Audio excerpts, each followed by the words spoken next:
I'm Scott Tibbles with the Investing News Network. I'm here today at the Vancouver Resource Investment Conference. Joining me now is Remi Piet, Senior Director of America's Market Intelligence. Thanks for joining me, Remi. My pleasure. So, it is now January 2019. We now have a new Brazilian president who's now been sworn in, Jair Bolsonaro. Can you tell me a little bit about how the mining industry is looking in Brazil with a new president? Well, Brazil has always been an historical mining country, so there's been a series of provinces in the state, in Minas Gerais especially, which have a long history of mining. Yet you had other upcoming jurisdictions in the state in the north of Brazil, whether the state of Pará, Goiás next to Minas Gerais, other jurisdictions where corruption and red tape was very important and limiting the development of mining investments. And the hope is with the new Bolsonaro administration, you're going to have a mainstreaming of processes, the capacity to move forward on some of the projects, his position towards protecting the environment and protecting the indigenous communities without taking a position on this is usually pro-mining here, and therefore some of the projects are likely to move forward faster than it was the case in the past. So, however, you still need to get a clear understanding of the local realities. There are, on top of federal issues such as, let's say, a reform of the pension plan, which will be important for the Brazilian economy, the key importance is to understand who you're working with locally. I mean, series of projects are being hampered right now with, garimpeiros, which are, communities and cooperatives of informal miners or landowners that will hamper the project. So the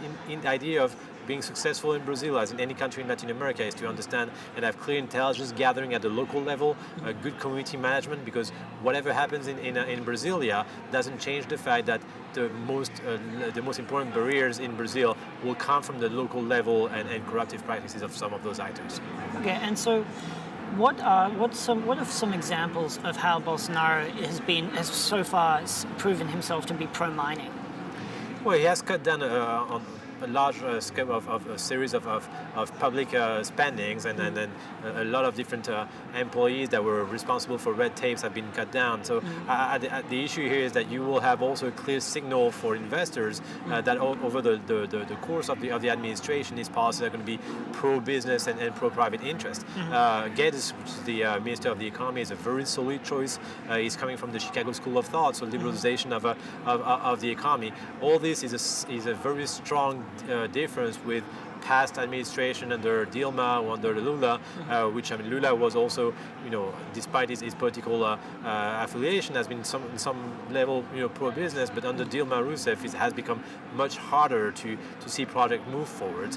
We've seen a series of key barriers from also the administrative sectors and difficulties to get licensing and permitting on time, which actually caused some of the miners to take judicial actions against the government. This should be something that should evolve positively in the future, and we're seeing strong incentives for local administrations to be more proactive on some of those projects. So do you think that we're going to see a rush of mining investment into Brazil this year? Well, we had definitely a decrease in mining investment over the last few years, which is going to be reduced, and therefore, as a result, obviously will lead to an increase in investment next year. Whether this is going to be taking a long-term, a constant evolution will also depend also on the capacity to carry forward with serious reforms. I mentioned the pension reform. That's the most important one in Brazil. I mean, the pension plan in Brazil is probably very advantageous to workers, and the country cannot support it financially. And making key changes might actually lead to a series of demonstrations in the streets and insecurity. But we're very confident indeed into the capacity of the government to move forward in terms of those needed reform. And as a result of welcoming investment in natural resource sector, which has been key to the platform of Bolsonaro, saying that he would actually strengthen his position and his support to a private investment in the mining sector. Yes. So Bolsonaro has been called the Trump of the tropics. Do you think that could help or hinder mining in Brazil?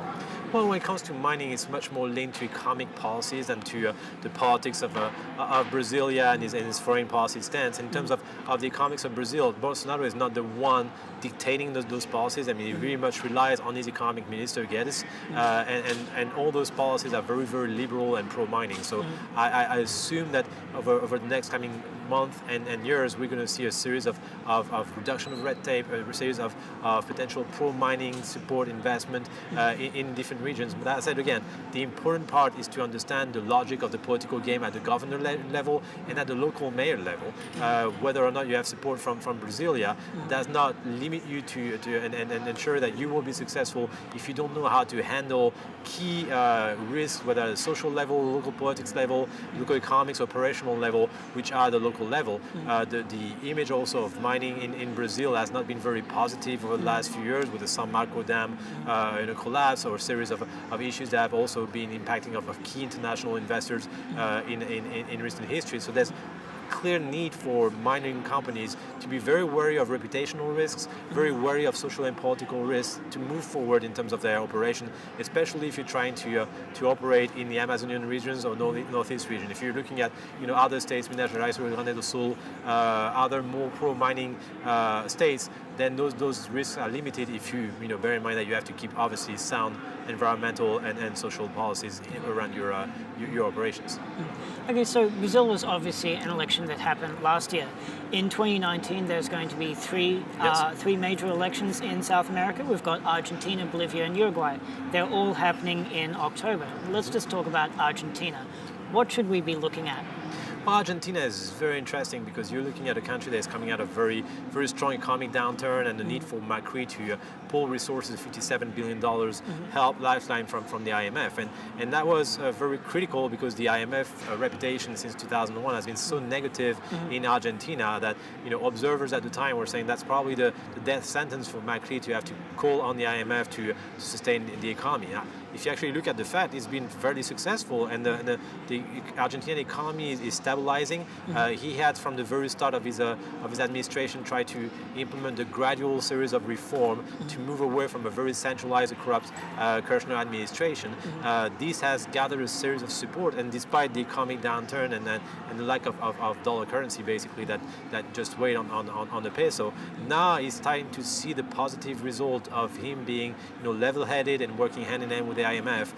Right now, when you're looking at potential polls for the October elections, you're seeing actually Macri leading the polls still with a 30% rate of votes, ahead of his likely opponent Cristina Kirchner, but also other candidates. So his chances of re-elections are actually higher than most thought last year, which would be a very strong signal for mining investment in the coming years in Argentina.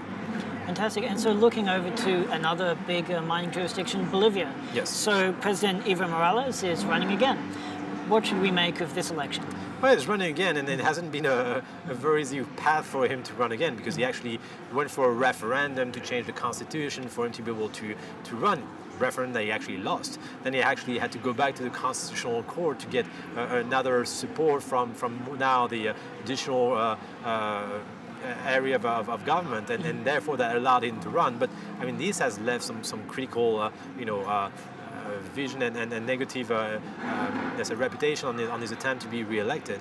He also has very, very strong opponents, and 3 former presidents will be running against him. Carlos Mesa being probably the most clear opponent and probably today the favorite to these upcoming elections. Even right now, Morales, if you were to try to build on indigenous support against what you would call probably pro-American governments from before his administration, he's not able to gather all the indigenous votes because Jaime Paz, for example, another indigenous leader from the MIR, will be running. So there's not going to be consensus on indigenous issues behind Evo Morales. So his chances of a re-election is going to be complicated. There's a series of corruption scandals in the past that are starting to resurface, and right now we're looking at Bolivia as potentially a very interesting jurisdiction for future mining investment in the next 2 to 5 years, if indeed Morales has to step down and be replaced by Carlos Mesa. Today that's the likely scenario, because we'll see in a country which has very strong mining potentials, a change of different reforms, and much less political risk than we had in the past.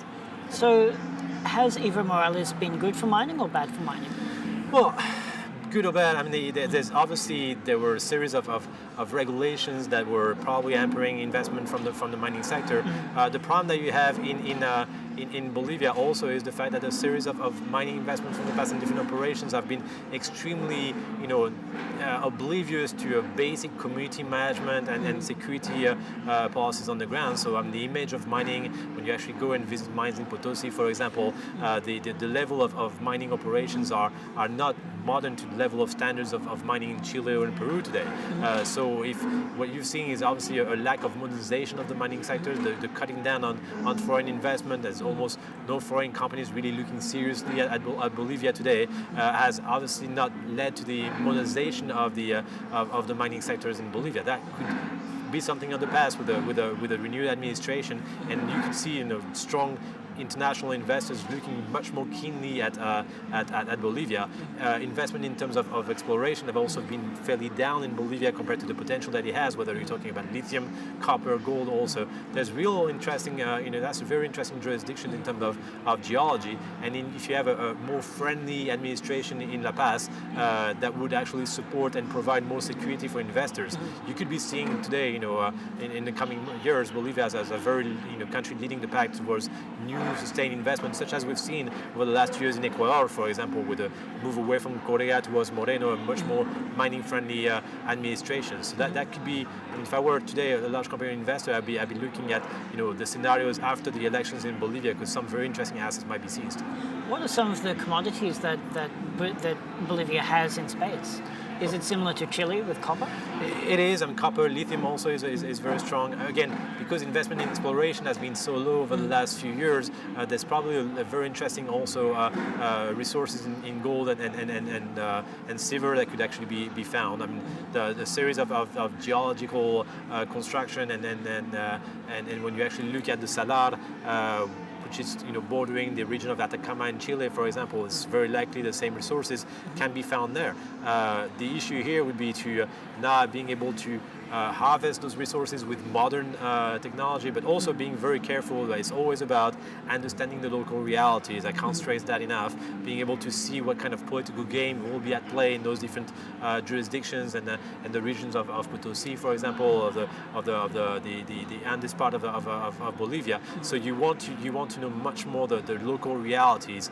Bring in third parties if you need to, but understand who are the main social, economic, and political actors to make your investment worthwhile in the long run in Bolivia. But that's true for Bolivia. That's actually true for every single jurisdiction in Latin America. All those countries are, almost exclusively all of them actually have signed the ILO 169 conventions on indigenous rights. So you want to be very cautious of understanding how to move forward with, community management, kit de consulta previa, so first consultation with local communities ahead of any investment. And if you do so responsibly, we've seen some very, very successful mining investments in different jurisdictions in Latin America, and there's no reason why Bolivia under a new administration would not be some of those seeing the same success that you're seeing right now in Ecuador that you've seen in Peru and Chile in the past. Fantastic. Well, thank you for your wonderful insights on Latin American politics, Remi. My pleasure. We'll wrap it up there. My name's Scott Tibbles with the Investing News Network, and I've been speaking with Remi Piet.